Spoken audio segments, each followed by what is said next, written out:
Hello English learners. I have quite a few videos talking about Duolingo, and that's not because I have like this love for Duolingo, but it's because it's the resource that most people use, the resource that most people know about. In this video, I'm going to talk about a specific feature of Duolingo, a specific thing that Duolingo does that a lot of people don't like, a lot of people do like, and I want to talk about, why Duolingo does it, why it might work, why it might not work, so you can be more intentional about how you approach your language learning. And that subject in particular is nonsensical sentences. So sentences that either don't make sense or you would never ever say in real life. Duolingo does this a lot. They say that it's for a reason, so that, these nonsensical sentences keep you interested and, raise an emotional flag in your brain so that you remember these concepts. But a lot of people really hate this. They really hate that they're learning languages with sentences that they'll never use, so they think it's a waste of time.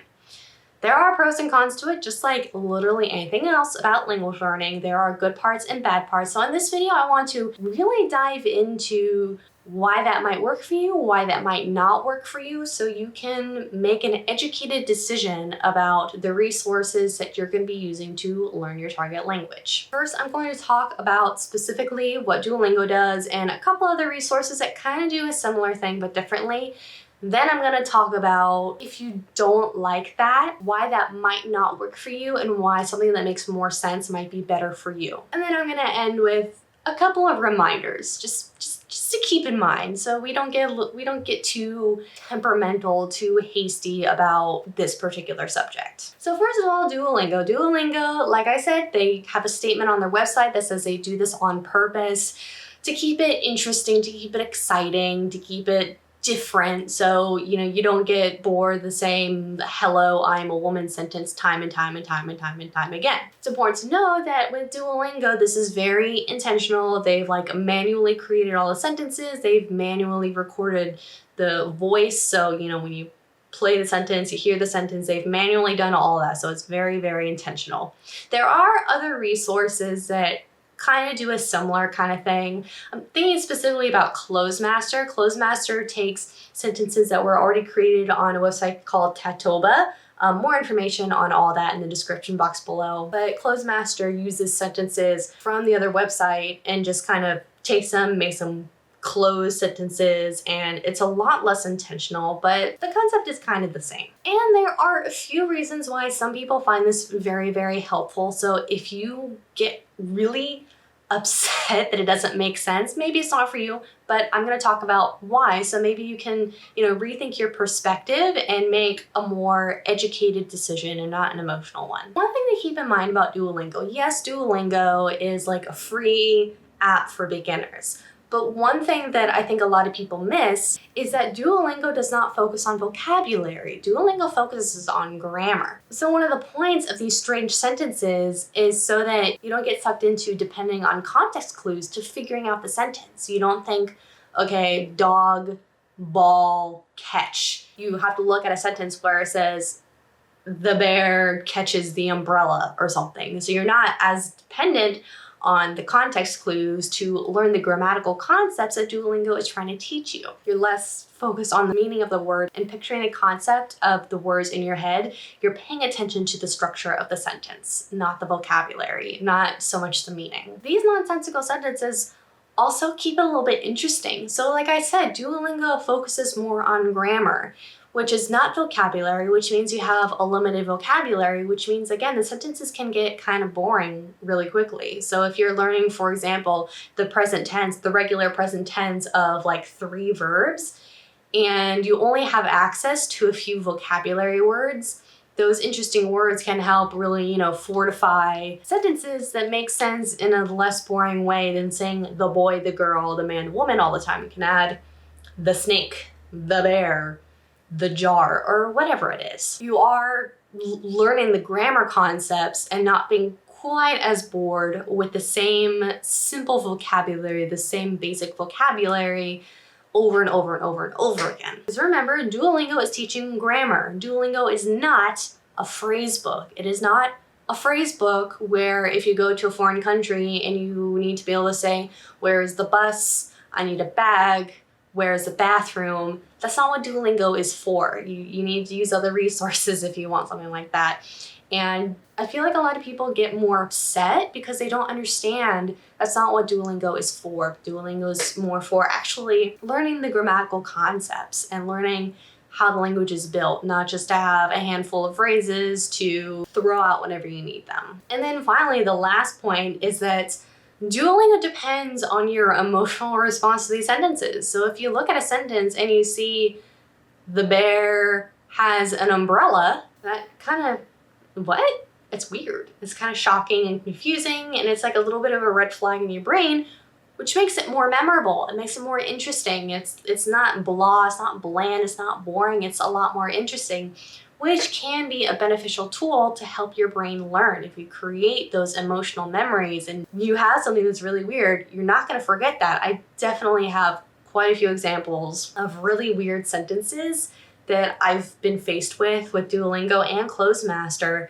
where I've been like, what is this? Why am I learning this sentence? But you know what? I did not forget the verb, the vocabulary, the tense, the grammar. I didn't forget. So you gotta hand it to them. It kind of works. Let's say that you hate that. Even hearing the explanation as to why, you still hate it, you don't like it, that's totally valid. You don't have to use nonsensical sentences. You can also use logical, rational, sensical sentences that make sense. Let's talk about why that's different and how that can also be helpful just in different ways. So a lot of people don't like those nonsensical sentences because they want to learn using sentences that they will use in the future or they are likely to use. They are never going to use a bear has an umbrella. They are never going to use that sentence, so they feel like it's a waste of time to learn a sentence that they're never ever going to use, which is fair. A lot of people may prefer sentences that they're going to use, and so they can start practicing saying them, hearing them, reading them.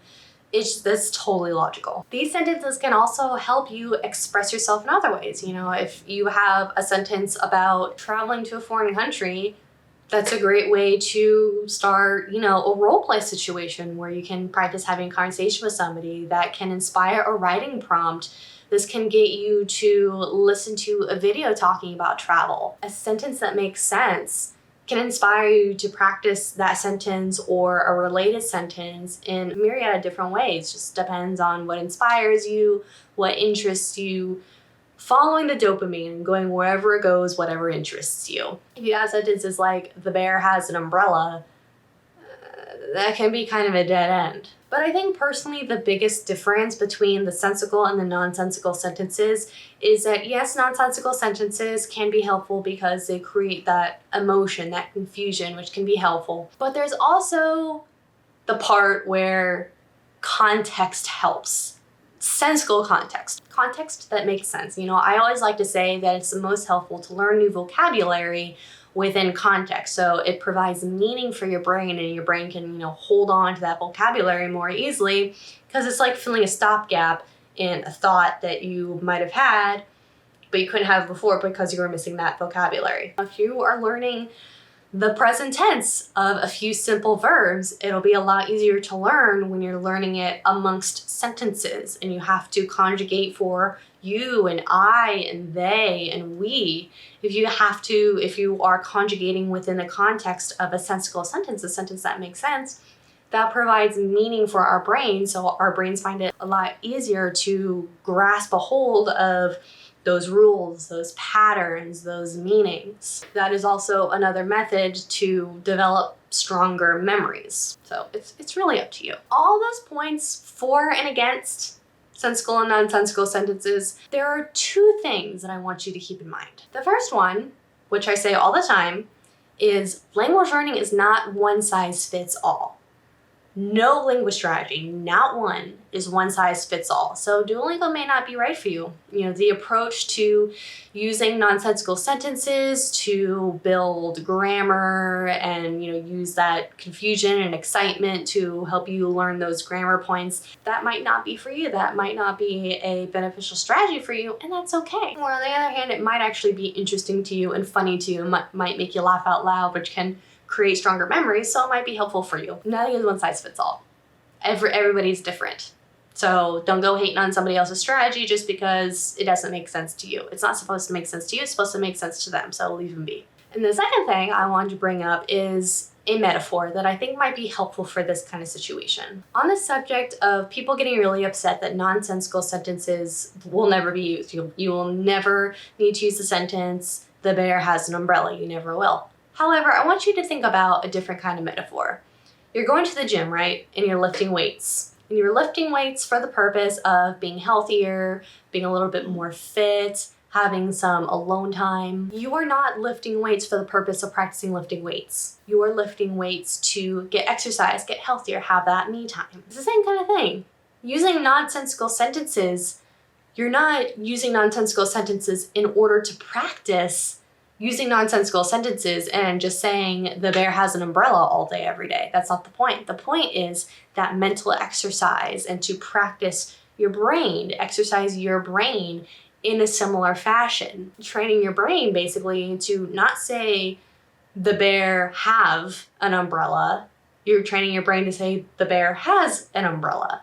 See the difference? It's just kind of a mental exercise. It might be a helpful way to see it. But that is all I have for this video. In the comment section below, let me know, which method do you prefer? Do you really hate that Duolingo does that and it's just really not your thing? Or does it not bother you? Or do you really like it? Let me know in the comment section below.